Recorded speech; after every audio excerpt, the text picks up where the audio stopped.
Hello students, today in this session we have Sagnik with us. Sagnik is a IIT Kharagpur computer science engineering student graduated in 2022 and he is currently working at Microsoft, one of the most sorted favorite company of people. So let us understand from Sagnik his perspective, his journey being at IIT, at KGP and also at his branch computer science. So thank you Sagnik so much for joining the session.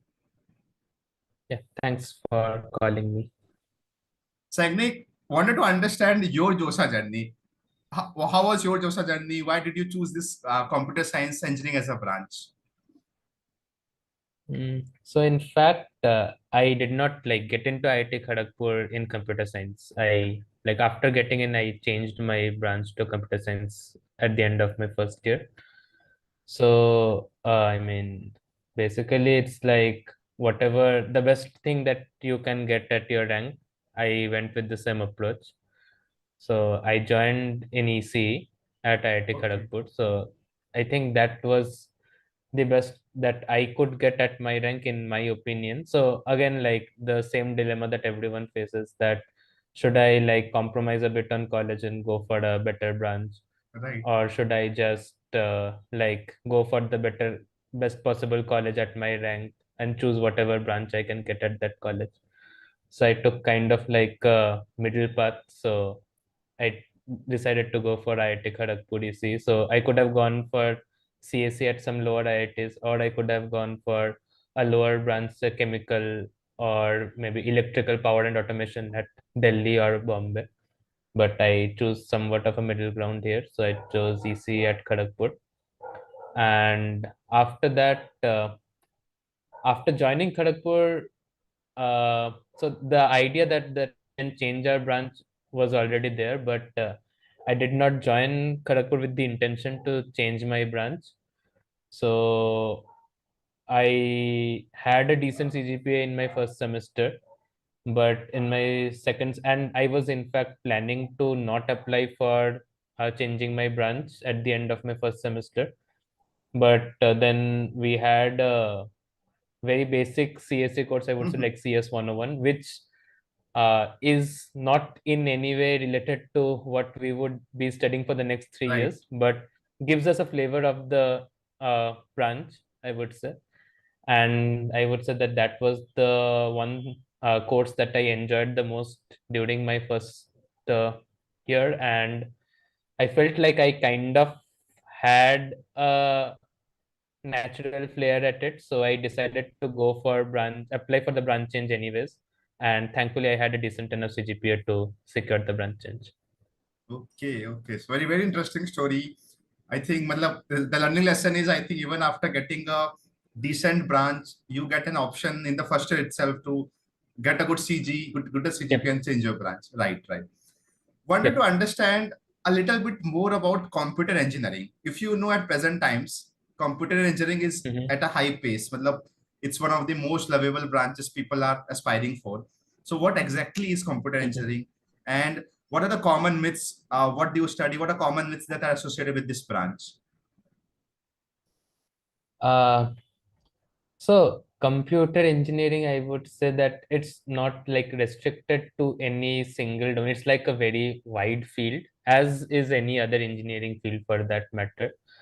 So a common misconception I would say people have about computer engineering is that it's not only about sitting in front of your computer and punching codes to get Okay. some problems solved.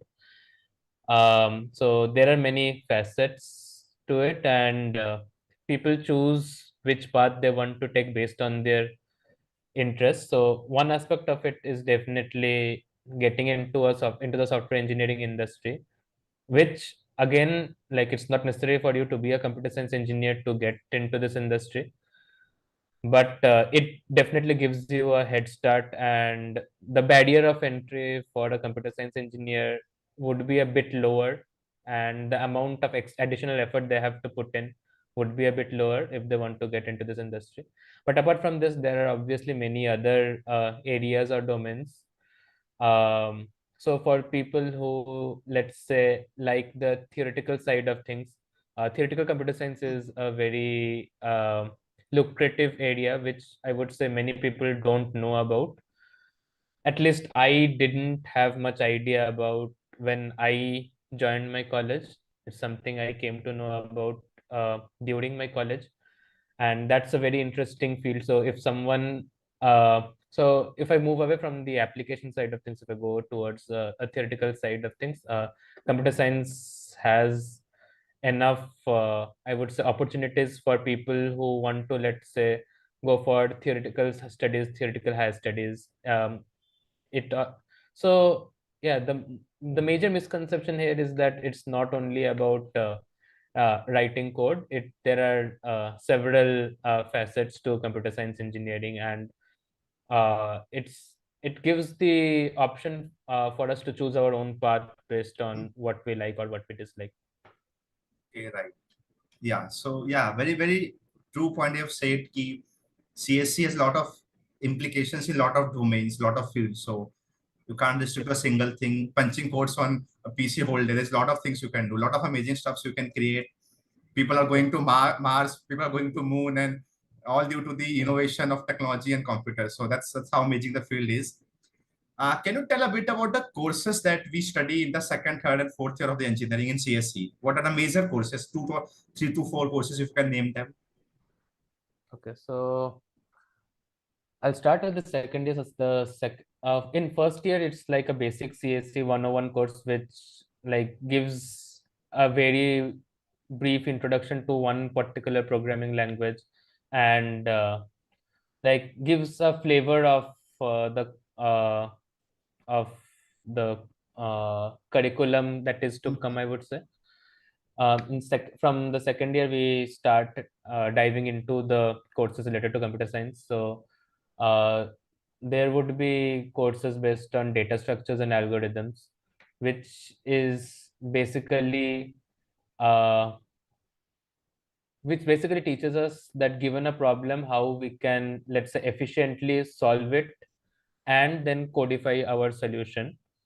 So that is the course which I would say has the most use if we are looking to get into the software engineering industry. Apart from this, there would be several theoretical subjects to give us a flavor about theoretical computer science. For example, that would be discrete structures, which is basically mathematics. There will be a lot of probability-based courses, a lot of basic mathematics-based courses that we take up during our course in computer science. So computer science engineers also deal with a lot of maths. So if someone loves mathematics, this is a very interesting and lucrative area for them to be in. Similarly, in second year and third year, we also take up several systems, like computer systems related courses. So basically, operating systems, designing of compilers, and then networks and these kind of stuff. So these are, I would say, the courses which everyone compulsorily has to take. So data structures and algorithms, Mm-hmm. some courses on theoretical computer science, such as discrete structures and formal languages and automation theory. These are some of the theoretical subjects that one has to take, and systems-based subjects such as compilers and operating systems and networks. And after this, so this basically gives us a brief introduction to the different domains the course has to offer. And then we usually end up taking electives as we go into third and fourth years based on which field of computer science interests us the most. So if someone is interested in theoretical computer science, they start taking up courses based on algorithms, based on the mathematical implications within computer science. If someone is interested in systems, they start taking up courses like advanced operating systems, distributed systems, cryptography. And for people interested in ML and AI, there are several ML and AI related courses that they can take up. Okay. Interesting. So there would be like some compulsory subjects which give you an idea, very basic idea of the different domains within the curriculum, and then you start taking up electives based on your interests, or sometimes based on which one will give you better grades. Right, right. That is also very important. So I think all I can understand one thing is mathematics. Mathematics is something you speak a lot of number of times. So I think that's the base of computer science. If you're good with mathematics, if you're good with logic, somewhere Mhm. down the line you Yep. are It going to it ace up. definitely helps. Yeah. Definitely, yeah. One new trend, Sagnik, I'm observing in market is new IITs, multiple old IITs are also coming with B.Tech in AI, B.Tech in ML, Mhm, B.Tech in data science. mhm. So these are niche sort of domains that are coming up. So what do you think about these branches? Are these branches are going to be in more demand in the upcoming years? And what is your comment on that part?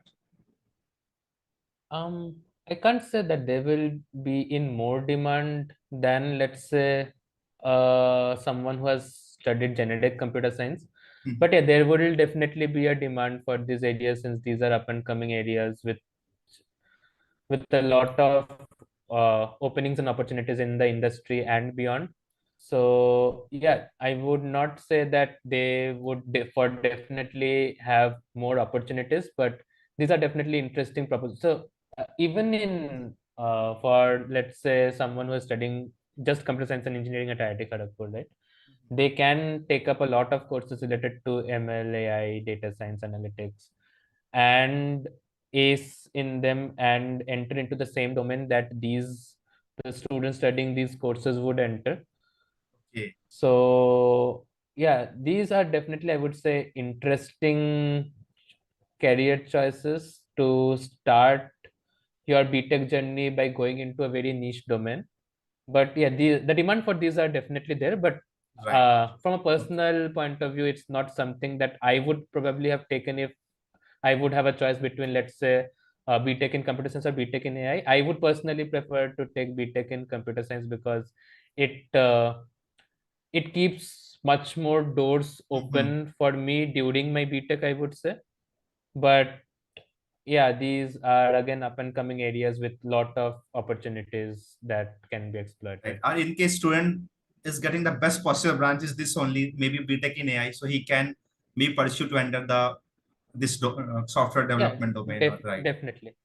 right. Yeah, definitely, So definitely. Sagnik, like, is it mandatory for a student to have computer science as a subject in class 12 to pace or to get started in IITs? Or even if I don't have no knowledge of computer science, I can come to IIT, start from zero level, and then ace it up and crack a big company like Google and Microsoft.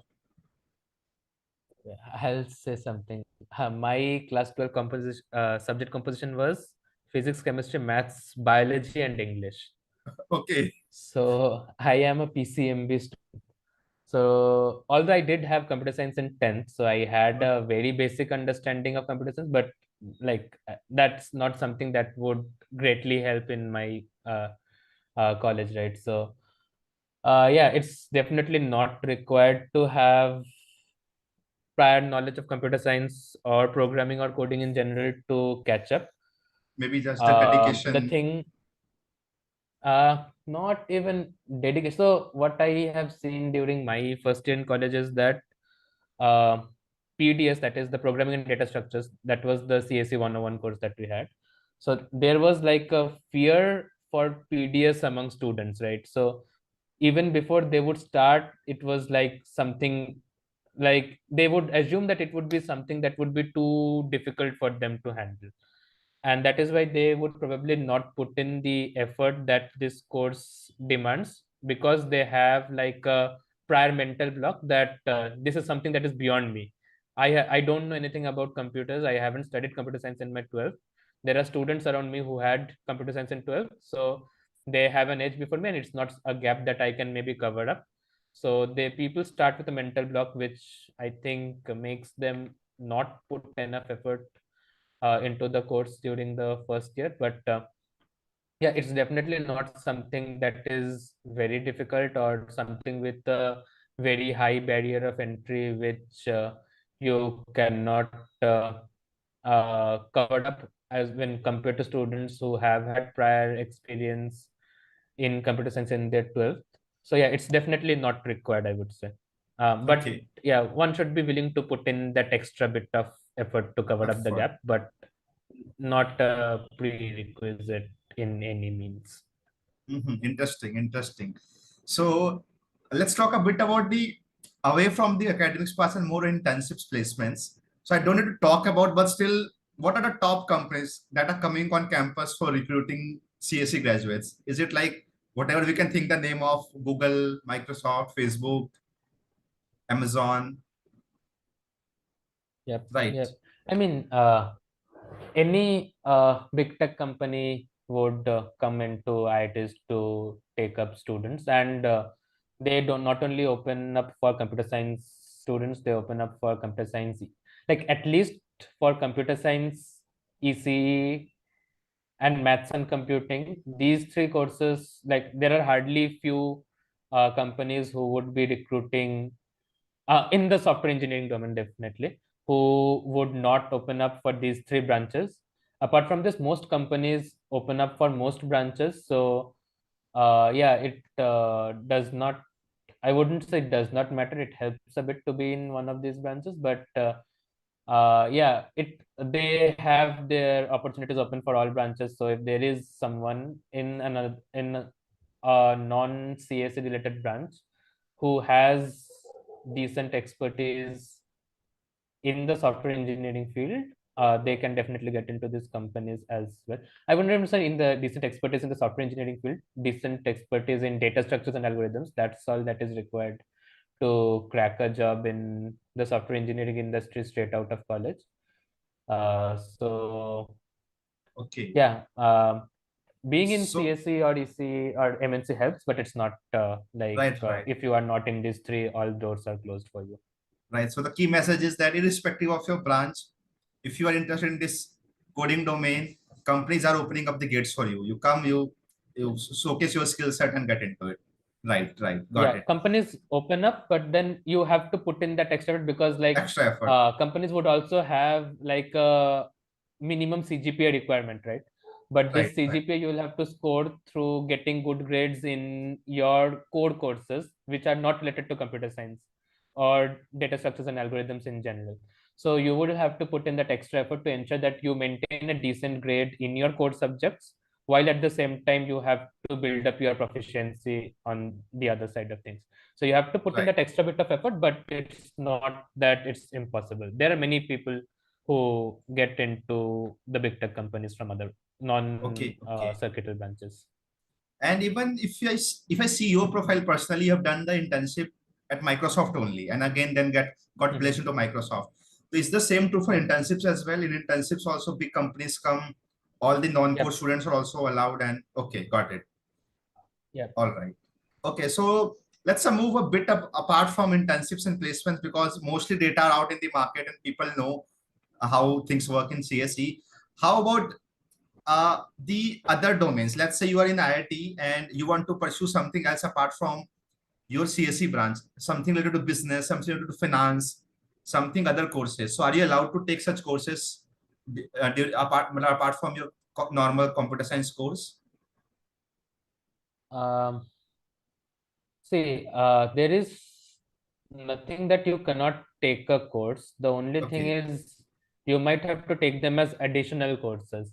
So the thing is, we have our curriculum divided into different parts. Let's say we have depth, and then we have breadth, and then we have electives. So depth are basically the courses related to the curriculum that you are pursuing. So for a computer science and engineering student, it would be computer science and engineering courses. For a mechanical engineering student, it would be mechanical engineering courses, which you have to take. So it's mhm, like right. these are compulsory courses based on the department in which you are studying.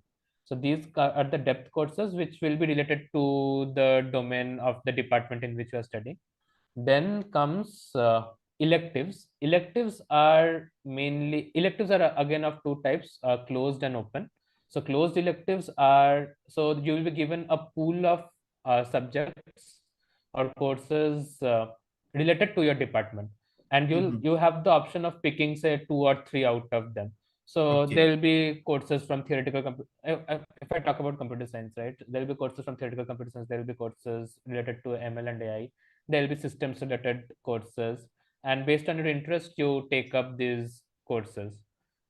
And then there are open electives are basically you are given a pool of subjects within and outside the domain of your department, and you can take one or two subjects from them.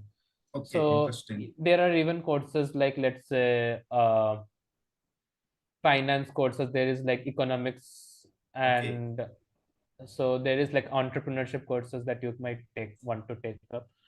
And so these are basically open electives, which in open electives again you can take up courses within computer science as well. So open electives, as the name suggests, it's like an open pool of subjects from various domains, and you pick them up according to your interest preference, or looking at past year grades, and you see that this subject has like 50% of the students getting a 10 out of 10, so you pick them up because you want to like maintain a decent CGPA.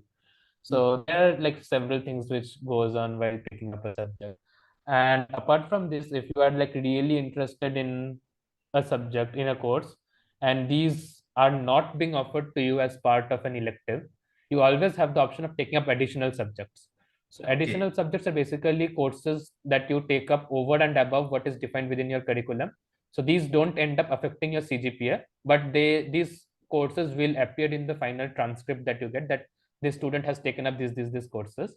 And if you want to build up domain knowledge in some area which is not being offered as an elective, you always have the option of taking an additional subject. But then it increases your workload a bit, because you can't like skip, you can't say that I'll not take an elective, I'll take an additional. You have to take all the electives that is defined within your curriculum.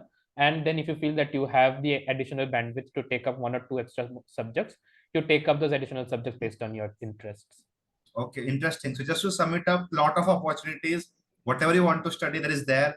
Go with electives, go with open electives, and maybe yeah. So, Sagnik, just to ask a bit about non-academics part, being in IIT Kharagpur, it's one of the oldest IIT, one of the biggest IIT in terms of size and all. So, how has been your experience at IIT KGP campus? A bit about your experience, please. It has been pretty nice, I would say. So, yeah, apart from academics, it does offer a few extracurricular opportunities. In fact, there are students who believe that the focus on extracurricular activities is a bit too much, and there should be a bit more focus on academics as compared to extracurricular activities. So, yeah, there will be several opportunities to participate in events, to participate as part of teams or individual events in social cultural activities, in sports and games. And yeah, there are a lot of opportunities. And yeah, I mean, if one is open, if there is hardly, I would say, anything that if you want to do, you will not find the opportunity to do it, either at the institute level or even at the hostel level. So if there are like extracurricular activities that you are really interested in and want to participate in, there is always the option of taking part in them. Obviously, participation at the institute level is a bit difficult, because there will always be someone who does something better than you. But we do have a pretty well-defined hall culture in which there are like so whatever event happens at the inter-IT level or the institute level, you will also find them happening at the inter-hall level. So that is between the hostels at IIT Between Kharagpur. the, okay, so there are, So I you think, will, 20 to 30 hostels inside IIT Kharagpur only. So between yeah, those yeah, hostels, yeah, okay. yeah, yeah. So there will be opportunities to participate in both technical and non-technical events, and build your experiences, build your expertise in this. So yeah, there are a lot of opportunities, but yeah, one has to be open enough to participate in them, and try to exploit them to the fullest, I would say. Okay, okay. So I think that's the best part, or one of the good part of being at a good college like IIT. A lot of opportunities apart from academics as well you are being provided with. So you go there, you Yeah. feel, That's a good part, and that's also like a second side of the coin, that it's very easy to get carried away by these. So when you get provided with a lot of extracurricular opportunities, right, it's really easy to get carried away in these activities and not give your academics the respect that it deserves, the time that it deserves. So yeah, maintaining the balance can be tricky at times, but if you can maintain the balance, it's one of the best things that can happen to you. So you'll have like ample opportunities in extracurricular activities that interest you, while at the same time you can maintain a decent enough academic trajectory. Okay, okay. So So, maintaining the balance can be a bit tricky, but yeah. right, right. One common question, Sagnik, being asked by the candidates who are appearing for JOSA counseling is, should I choose a computer science branch at a lower college or a good college with a lower branch? So in your case, you later change your branch, but what is your advice? Should a person choose a lower branch Mhm. at a good college or a good branch like CSC at a lower college?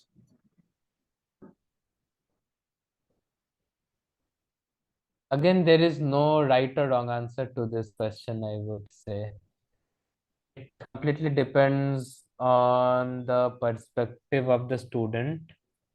So, uh, if I talk about opportunities, maybe a better branch at a slightly lower college will give you better career opportunities going forward. But then the better colleges come with their own set of advantages. You'll probably not find a strong peer group in a lower college, as strong peer group in a lower college as you would find in a better college. You would Better college has an extremely strong foundation of alumni who are always there to help you and guide you. Hmm. So there is no correct answer to this, I would say. Okay, One has to take a decision based on what he or she feels is the right uh, option for them. But yeah, if you are looking only, let's say, only for career opportunities, strictly career opportunities, then I would say a far better branch at a slightly less ranked college or a lower college would be better. But then again, I mean, I cannot give an right. answer It's in it's black and white again here. depends upon person to person. It's a personal answer that the student needs to find on himself, right? Yeah, One last, mhm. Yeah, yeah, and please. like so when it comes to the change of branch, right? It's like it's not something that is guaranteed. So let's say only 10% of the students will be able to secure a branch change. So if one thinks that okay, I'll take a lower branch at a better college and then try for a branch change, then he should be ready to maybe sacrifice one more year of their college to studies, and so that he can ensure that he Right. gets his desired branch. So yeah, that is also Okay. there. Okay. Right. So one last question, Sagnik. Uh, what is the final message from your side to the students who are watching this video as they're about to start their college journey or the 4 years of their engineering life? So what will be that message, the key message, how so that they can effectively utilize their college journey? uh okay, effectively utilize their college journey. Okay. So first thing is uh, ensure that you pay decent respect to your academics, so it's not a complete throwaway. So even if you are not interested in the courses of the branch that you are studying, just try to keep a decent enough CGPA, because Mhm. having a low CGPA will end up closing quite a few doors in front of you. And so if you are like stuck with a branch that you are not enjoying, just try to somehow power through your courses and maintain a I wouldn't say an excellent CGPA, but maintain a decent enough Mhm. grade, so that you ensure that whenever the opportunity comes, your CGPA in your core courses does not become a barrier for your entry into another domain that you are really interested in and you are really proficient in, maybe. And apart from this, like, don't completely focus on academics. Engage in extracurricular activities, because make friends, spend time with them, because these are probably 4 years that you will never get back. So I and most of my friends still have regrets of losing 1.5 years of our college life to COVID. And so yeah, engage in extracurricular Right. activities while paying attention to academics, make friends, enjoy your time there, and try to make as much connections with seniors, with alumni as possible, because you never know when an opportunity might knock at your door through one of these connections that you end up making. So yeah, that's what I would say. Like, give your academics the respect that they deserve, while at the same time ensure that you are not completely engrossed in that, and uh, pay and engage in extracurricular activities, engage in competitions, engage in sports and music, social and cultural activities, sports and games, whatever interests you, because you will probably never get these opportunities again once you get out of college. Right, that very true said. I think it's all about the 4 years life that you enjoy at IIT, with focusing equally on your academics as well. So Yeah, I think, definitely. right. So I think that was all, Sagnik. Thanks for your precious time. Thanks for everyone who was watching this video. This was me, Gautam, with Sagnik, who is a computer science graduate from IIT Kharagpur, currently working at Microsoft. Thank you.